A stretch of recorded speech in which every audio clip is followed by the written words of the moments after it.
Hello, everyone. Welcome to a live market update with Buying South Florida. There's a lot to talk about today. It's a lot of changes in the market, and very excited for the news that came out today with the CPI report. And to help me just kind of brainstorm some ideas and talk about the market and so forth, I'm bringing on a really good friend of mine. He is a business owner, an entrepreneur, and he has invested in real estate, crypto stocks. So he brings a lot of knowledge to this field.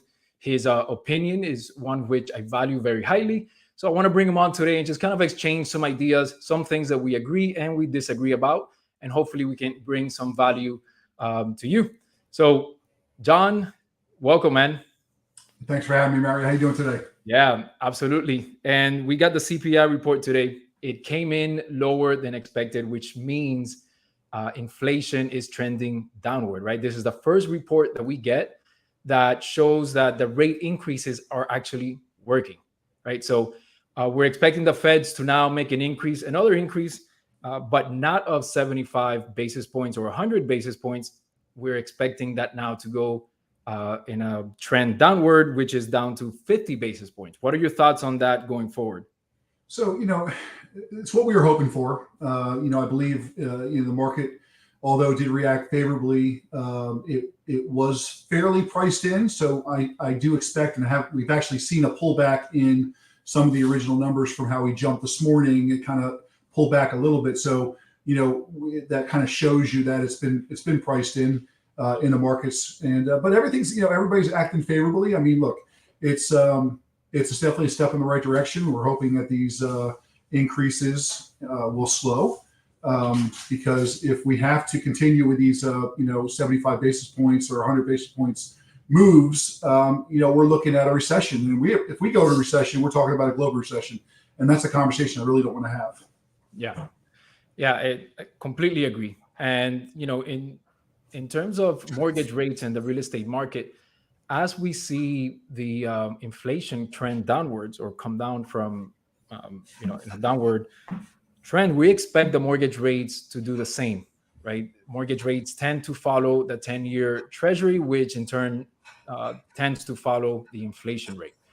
And I'm looking back at the 10-year treasury right now, and it's the lowest it's been in the past 3 months or so. So, going forward, I think the rates for mortgages are going to trend downward. I think that as long as inflation continues to come down a little bit, so will mortgage rates, which will again have some effect in the property values going forward. Now, in our market down here in South Florida, it's a little bit different than the rest of the United States, right? When we see the mainstream news talk about property values, they generally talk about the nationwide. I like to look at specific markets, especially the market that we live in down here in South Florida, which one of the things that has helped us a lot through this mortgage rate hike has been the demand, right? So demand for real estate down here continues to stay high. We have a lot of demand from Central and South America, Europe, and having invested in real estate yourself, where do you see real estate going forward as an investment, maybe a hedge against inflation, even with what's considered high rates? Sure. So, I mean, right now, and again, this is me personally, and I'm going to be completely honest when it comes to real estate advice. You're the guy that I'm going to turn to. But for me right now, I'm still waiting to see these prices cool off. I'm hoping that the prices cool off in a way that also corresponds with some easing on some of the interest rates that we're having to buy. But I mean, I believe that house prices kind of correspond with inflation. So I don't necessarily think that all increase in property value is canceled out by the inflated dollar, but in some cases, I kind of get a feeling that it is. So and the funny thing is that yes, I've invested in real estate. I will continue to invest in real estate, and luckily, I saw that opportunity when we had that huge increase over the last 12 to 18 months to sell a property and capture profit on that. And did I hit the top? Did I sell at the top? Probably not exactly, but it definitely was at a point where there were still people buying without sometimes even seeing a property or even worrying about anything other than, can I get this house? So that definitely worked out for me. But as we spoke previously privately, I'm definitely looking for some other investment opportunities, maybe some multifamily units, that type of thing, where the return on investment is higher than the actual cost of what the property cost me on a monthly basis. So, but again, I'm gonna bounce a question back to you. What are you hearing where it comes to the government, mandated things that happened during COVID and how those have been pulled back? Have we seen a flood or influx of foreclosed properties? Like what's happening there? Yeah, and that's a question we get often, right? There's a lot of bear outlook out there that one of the things is a wave of foreclosures. And what's happening in our market, at least down here in South Florida, is there's still a lot of equity in those properties. So if people cannot make their mortgage payments, if they fall behind, etc., there's still equity available, so these people can sell their property, make some money, or at least break even, and then move on to their next home, whether that's renting or maybe downsizing, etc. So the equity in the market is really preventing this foreclosure wave to come on. There's also a lot of fail safes that were put in after the 2007, 2008 crisis. And we saw some of those fail safes being put into play during COVID, which were forbearance programs. Back in 2006, 7, and 8, if you just stopped paying for your property on the 91st day, the foreclosure process started, right? So now banks are actually working with people ahead of time before they start missing their payments. So it prevents their credit scores from going down. It just helps people stay in their home, etc. So the equity in people's properties now has definitely prevented a foreclosure wave from coming on, which is great.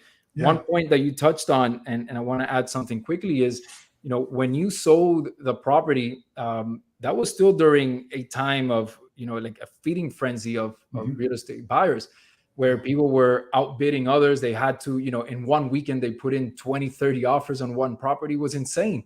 Right. So one of the positives that has come out from this rate increase is that a lot of investors and a lot of buyers have been scared off. So they've pulled back a little bit, which has given, your buyers out there, your seasoned investors, an opportunity to actually go and pick good properties.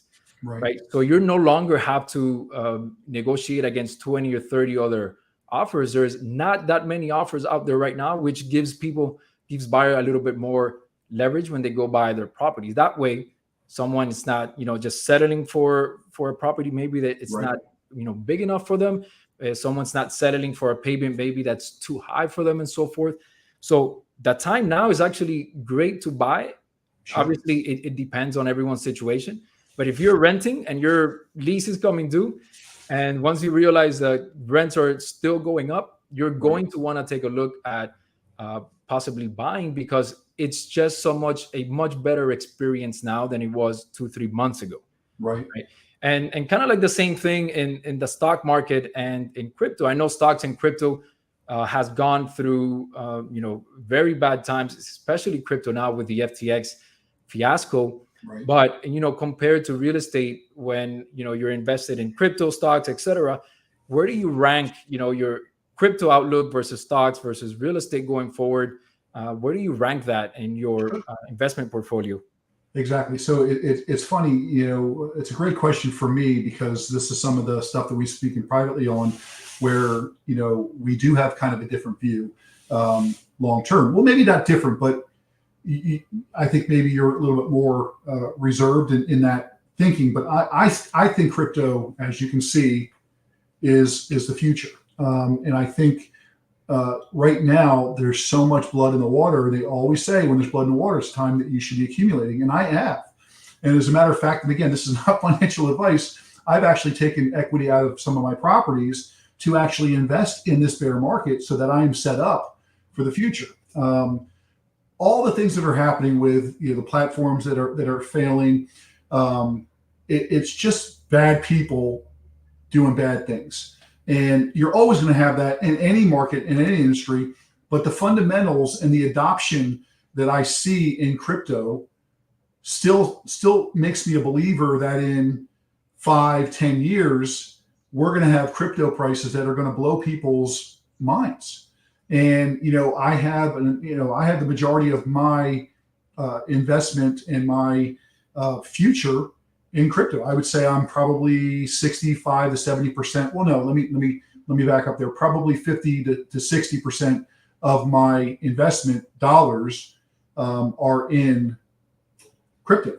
And that doesn't mean, my portfolio of properties are not worth, larger than that. I'm talking about money that I can tap into. Like if I go into my equity of the homes that I own, how much is that versus where my crypto is? And honestly, my traditional portfolio, my IRAs, my SEP IRAs for my business, where my traditional investments are, we're doing great. And obviously they have pulled back.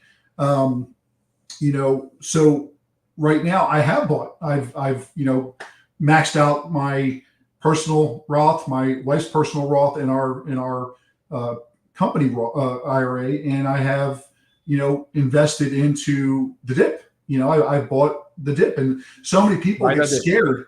Yeah, so many people get scared of it, and I learned just through I don't have any formal education. It's just from research, reading, trying to progress every day, learning what I need to learn to understand that this stuff is normal. You go back and you're going to see corrections and dips and all these things. And over time, let's be honest, the stock market has increased an average of 10% annually for the last 50 years. Yep. So, I mean, there's a trend, right? I'm not going to say history repeats itself, but it definitely rhymes. So that's why I don't get scared when I see events like this. The only thing I can do is not panic and sell and then miss the upside. So many people try to time these markets. Oh my gosh, I think it's high, it's going to go down, I'm going to sell. And, when they do these things, they actually miss a lot of the upside potential. So, I'd say right now, just stay strong in what you believe in, and know that things are going to recover. I mean, we're growing as a world, which means our economy is going to continue to grow. And that's just the long-term perspective, that's just how I feel. Yeah, no, I couldn't agree more. I think, in investing, fundamentals are rarely broken. And one of the, basic fundamentals of investing is, or a strategy is dollar cost averaging. Whether you do that in stocks, crypto, or real estate, that, the fundamentals behind dollar cost averaging your investments is good. Over time, that dollar cost average will increase. Over time, your assets should increase. During these times, you definitely want to be a little bit more cautious with your investments. You don't want to take, in my opinion, not financial advice, you don't want to take unnecessary risks, right? You wouldn't want to go YOLO into a stock that, it has momentum behind it, but no fundamentals, no financials, etc. You wouldn't want to go, with a YOLO strategy into a real estate property just because you think that people may want to, rent it on a daily basis on X amount, etc. There's a lot of research that should go into whether you go into stocks, crypto, real estate, that you should be a little bit more cautious now and look more into the numbers than maybe last year, the year before, during a market that everything just went up. I mean, you throw a dart and you're making money. Blindly picked 10 stocks and none of them went up. So during these times, you definitely want to be a little bit more cautious. I think during times that people don't want to buy is the time to add to your positions, whether it be in crypto, stocks or real estate. I think, going back to real estate in the medium to long term, the rates really will adjust according to whatever the market calls for. So, in the short term, let's say you get a, just for example purposes, let's say you get a 6.5 interest rate.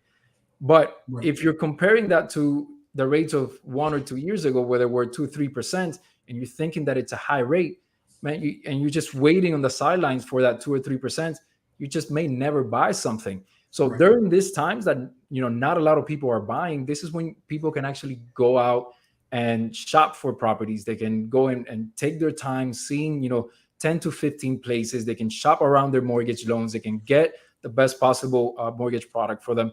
And then if the rates go down in a year or two or three, you could always just refinance, Sure. right? As opposed to some of the strategies that some of the angle that some people are taking is they're just continuing to rent, waiting on the sideline for the rates to go back down. But think about that. Let's say the rates go back down to 4%. I really don't think we'll see a 2 or 3% ever again, unless we get another COVID event. But let's say they go down to 4%, right? A 2% decrease from wherever they'd be now. If you do that and then the market gets flooded with buyers, you're back to a feeding frenzy of buyers where you have to now overbid on properties. You have to, so it's a matter of dollar cost averaging fundamentals. If you're renting, and you're able to buy, you should probably buy something, get pre-approved and so forth. Same thing when it comes to stocks, right? If you're building a portfolio and you're investing in good stocks now, Sure. This is the time to build your shares, your share account, right? Add volume, add more of these good companies that will, Sure. Unlikely to go bankrupt and so forth. When it comes to crypto, I see that, what's happened to crypto now is mostly because of, FTX's collapse and some other unregulated practices that these people were just committing fraud, just flat out fraud. And I've always said there's regulation is needed in crypto, not because to take away from crypto, but it adds security, it adds a little bit of safety to the consumers where, you don't have something like what happened at FTX where they're leveraging 90% of their assets. That's let me interject there. So, right now, I just want to let you know, and I know you're aware, there is actually regulation. I think what we need more is a clear, concise regulation, right? And let's be honest, FTX pulled the wool over everyone's eyes. They donated $40 million to the Democratic Party, right? So you've got a lot of people looking the other way saying, hey, this is a good guy, right? What could he possibly doing?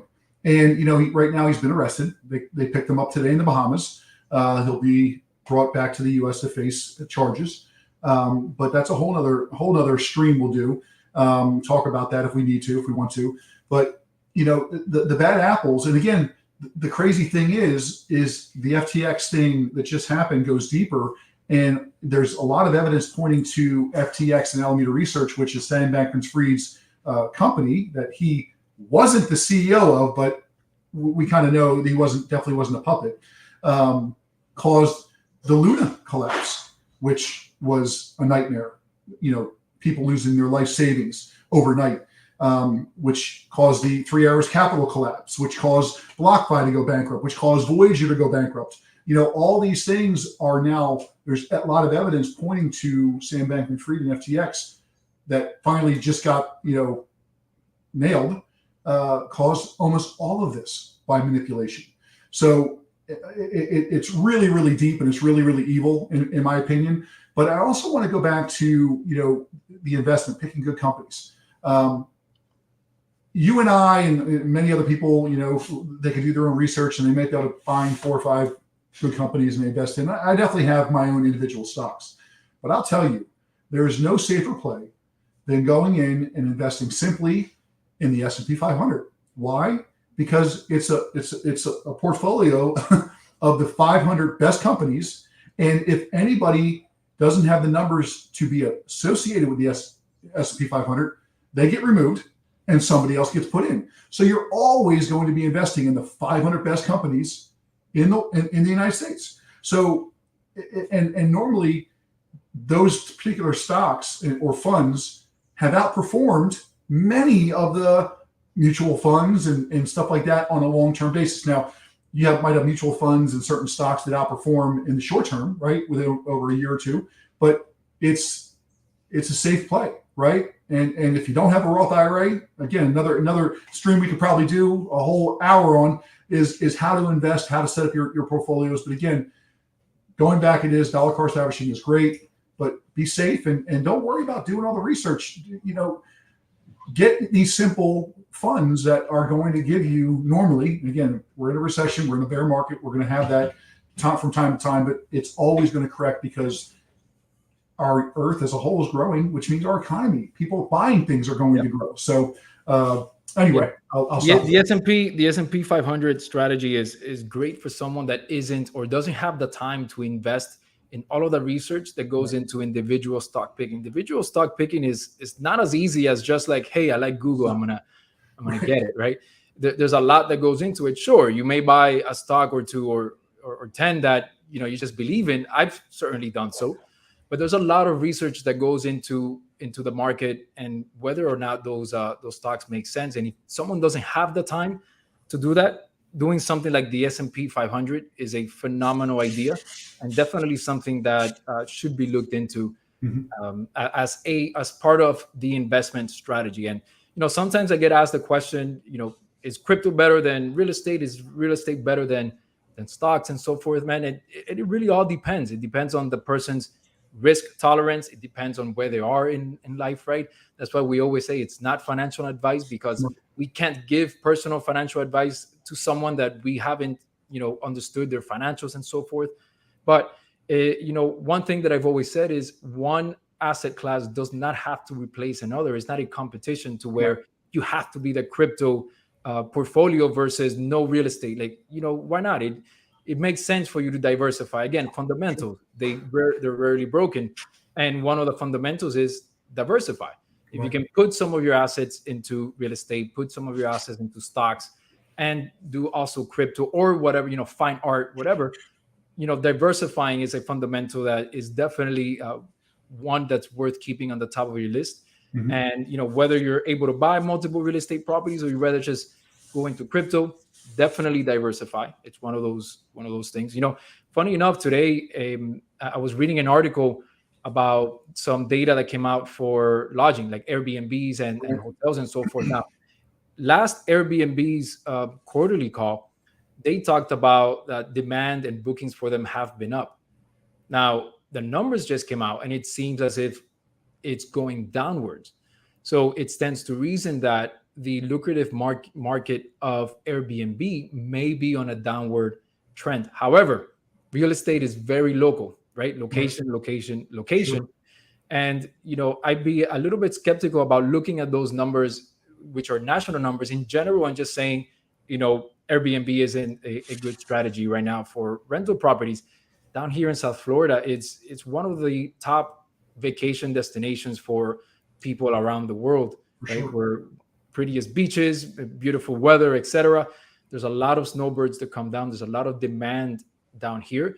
So, whether you see lodging and Airbnb numbers coming down a little bit, I'd say look at our specific market and focus on that when you are kind of evaluating whether, to pursue a short-term rental property versus maybe something else in your investment portfolio.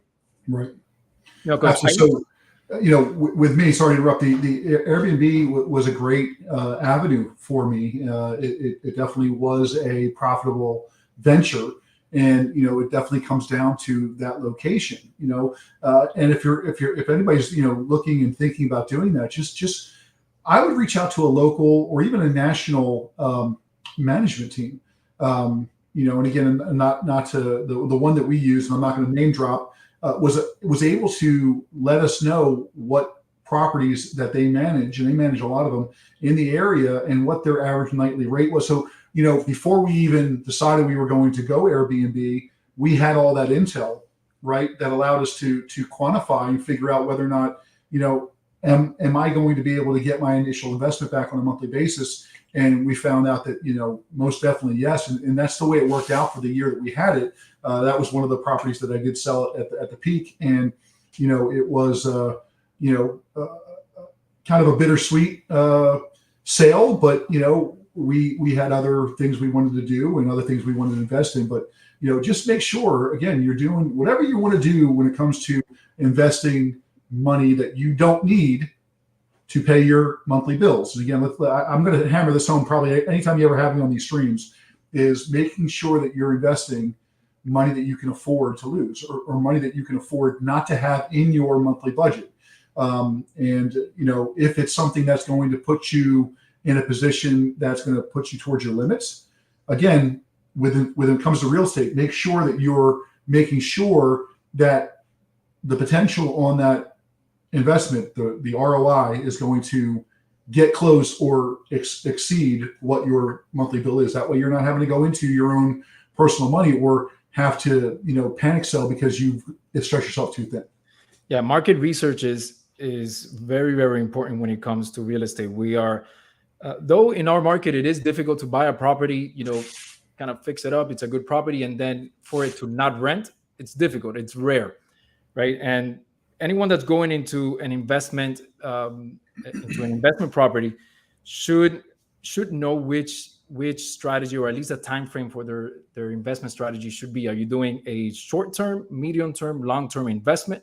Short-term meaning, are you flipping a property? Are you coming in to just buy the property, fix it up, and sell it? Now, in my opinion, this is not the market to do that in. The margins are low. We're probably at the very top of the real estate market now, with the rates still up. That leaves people with very high risk and little margins for that kind of strategy. So I would say, short-term flipping right now is probably not a good strategy, but medium to long-term strategies, right? And this is where your market research really matters. How much can I rent a property on a nightly basis versus monthly versus seasonal versus annual?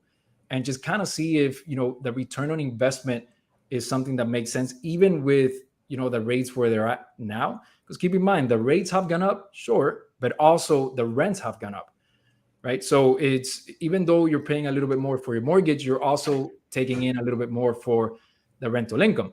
So, market research, definitely one of those things that should be a priority. And then this is where a good real estate broker and mortgage broker partner comes into play, right? If you have someone you can trust, that you can sit down and say, John, I found these properties. What do you think of, the return on investment? What are my mortgage rates, my payments going to be? Where do we stand? I think that's invaluable. And this is where, it's difficult going to a bank, a mainstream bank, and trying to get some insight on the market and opinions and, on return on investment and so from a banker. This is not what they do. They're very in the box kind of scenarios. This is all we do and nothing else. If you don't have great credit, if you don't have a W-2 income job for 2 years, et cetera, there's nothing else that we can lend you on. Therefore, you're denied. This is where like a good mortgage broker partner and a real estate broker partner come into play. You should be able to get honest opinions. You should be able to get good market data so that you can make a decision on whether or not your investment makes sense to do so or not. But yeah, just to kind of wrap up here, because I know we've gone on for a little bit.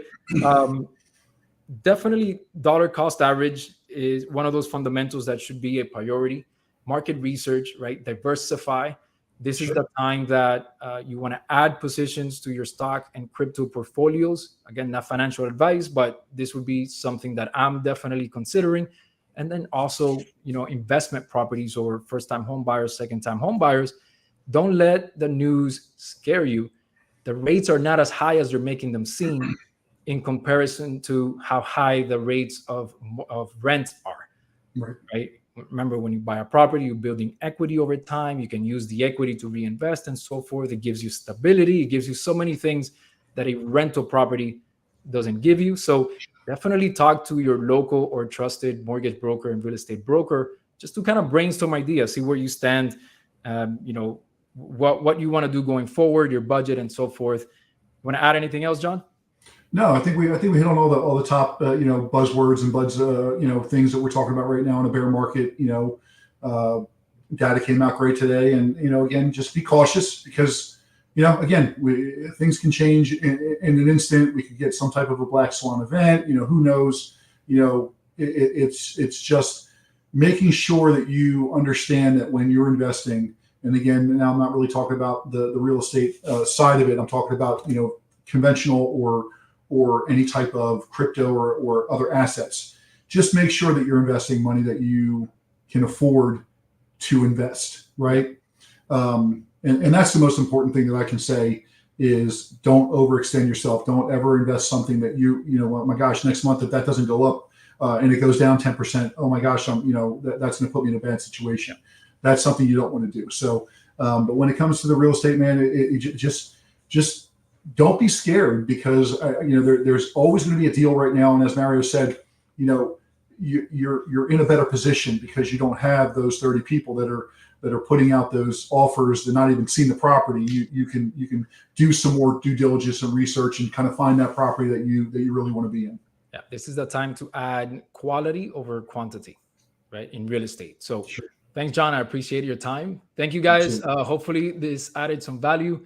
Till next time. Thank you so much. Be safe.